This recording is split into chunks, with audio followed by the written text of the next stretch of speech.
Hey, what's going on YouTube? Coming at you with another video here. Today I'm going to be talking about the training process for reactor operators and senior reactor operators at a nuclear power plant. But before we begin, please hit the like button and subscribe. It really helps us try to build this channel. So if you're a direct to reactor operator or senior reactor operator hire, your first few months will be spent doing site familiarization. So this will be where you'll follow the system operators on rounds. You'll observe important plant evolutions, and then you'll be given plant systems and the set points to start reviewing. Really, the biggest thing you can do during this familiarization period is get familiar with the systems and set points, and that'll help you as you go through license class. So once you complete the familiarization portion, you'll then move on to license class, which is generally around 18 months. The first part will be fundamentals, which is comprised of reactor theory, thermodynamics, and components. And then within components, you'll cover topics such as valves, heat exchangers, pump laws, sensors and detectors, and motor and generator theory. This portion of the class will last around 2 months. You should expect an exam or a quiz pretty much every week.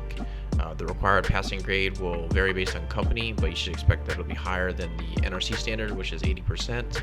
Generally, a good rule of thumb is to be scoring 90% or better on every exam.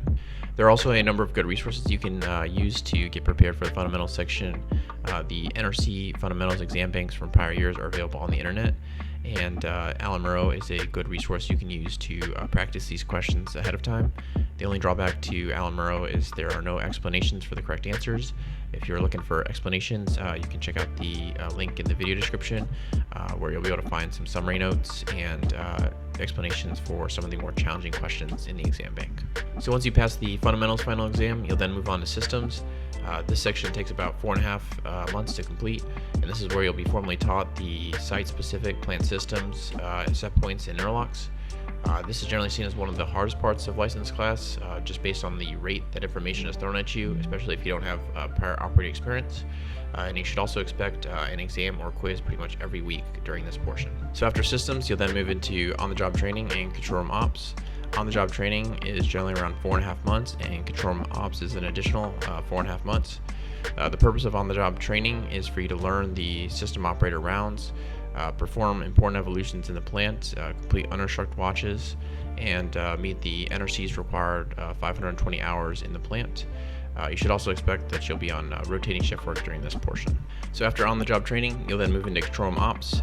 This is where you'll be taught the normal, abnormal, and emergency operating procedures for the plant.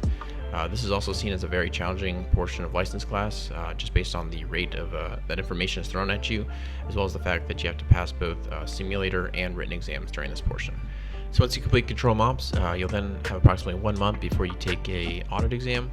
This is where the company will verify that you're ready to take the NRC final exam. Once you complete the audit exam, you'll have a few more weeks to work on any weak areas before taking the actual NRC final exam. The NRC final exam consists of 75 multiple choice questions for reactor operators and 100 multiple choice questions for senior reactor operators. There's also a simulator portion where you have to demonstrate your casualty recognition and response, as well as a task performance evaluation that is performed in the plant. So if you guys found this information useful, please hit the like button and subscribe to the channel. Cheers.